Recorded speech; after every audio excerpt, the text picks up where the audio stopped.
ആനയിറങ്കലിൽ സർക്കാർ ഭൂമിയിൽ കയ്യേറ്റം. ഡാമിനോട് ചേർന്നുള്ള ഭൂമിയിലാണ് കയ്യേറ്റം. പൈൻ മരങ്ങൾ വെട്ടിമാറ്റിയാണ് കൃഷിക്ക് സൗകര്യം ഒരുക്കിയിരിക്കുന്നത്. ആനയുടെ ശല്യം ഒഴിവാക്കാൻ എന്ന വ്യാജേനയാണ് കയ്യേറ്റം.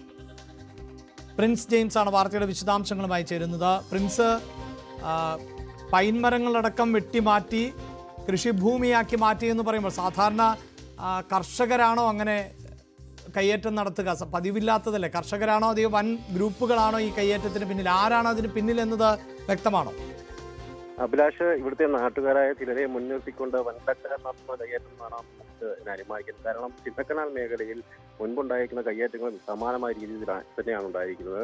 ചിന്നക്കനാൽ വില്ലേജിൽ ഉൾപ്പെടുന്ന പ്രദേശമാണ്. ആനയിറങ്കൽ ഡാമിലോട് ചേർന്ന് കിടക്കുന്ന ഒരു മേഖല. അവിടെ മരക്കാടുകളൊക്കെയുള്ള ഒരു പ്രദേശമാണ്. റവന്യൂ ഭൂമിയിൽ ഉൾപ്പെടുന്ന മേഖലയാണ്.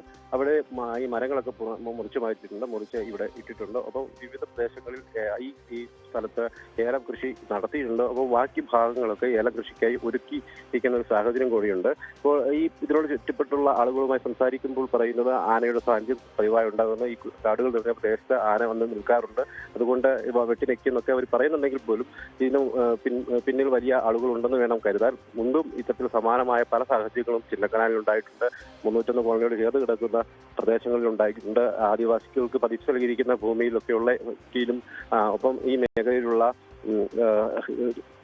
റവന്യൂ ഭൂമിയിലെ പൈന്മാര കാടുകൾ അടക്കമുള്ള പ്രദേശങ്ങളിലും ഗാരിസ് മരങ്ങളൊക്കെയുള്ള കാറ്റാടികളൊക്കെയുള്ള റവന്യൂ ഭൂമിയിലൊക്കെ ഇങ്ങനെ സമാനമായ കയ്യേറ്റങ്ങൾ പലതവണ ഉണ്ടായിട്ടുണ്ട്. എന്തായാലും ആ സമാനമായ സാഹചര്യമാണ് നിലവിൽ ഉണ്ടായിരിക്കുന്നത്. ഡാമിനോട് ചേർന്ന് കൊണ്ടുവന്ന ഒരു പ്രദേശത്താണ് ഇപ്പോൾ മരങ്ങളൊക്കെ വെട്ടിമാറ്റി കൃഷി നടപടികൾ ആരംഭിച്ചിരിക്കുന്നത്. അഭിലാഷ്, എന്തായാലും കയ്യേറ്റത്തിന് പിന്നിൽ ആര് എന്നതിൽ കൂടുതൽ വ്യക്തത വരേണ്ടതുണ്ട്. പലപ്പോഴും കർഷകരെ മറയാക്കിക്കൊണ്ട് വൻ ഗ്രൂപ്പുകൾ, റിസോർട്ട് മാഫിയകളൊക്കെയാണ് പലയിടത്തും കയ്യേറ്റങ്ങൾ നടത്താറുള്ളത്. ഇതിനു മുമ്പും കയ്യേറ്റങ്ങൾ നടന്നിട്ടുള്ള പ്രദേശത്ത് തന്നെയാണ് ഇപ്പോൾ പൈൻ മരങ്ങളടക്കം വെട്ടിമാറ്റി കയ്യേറ്റം നടത്തിയിട്ടുള്ളത്. ഗുരുതരമായ നിയമലംഘനമാണ് നടന്നിട്ടുള്ളത്. ആരാണ് അതിന് പിന്നിൽ എന്നതിൽ വ്യക്തത കൈവരേണ്ടതുണ്ട്.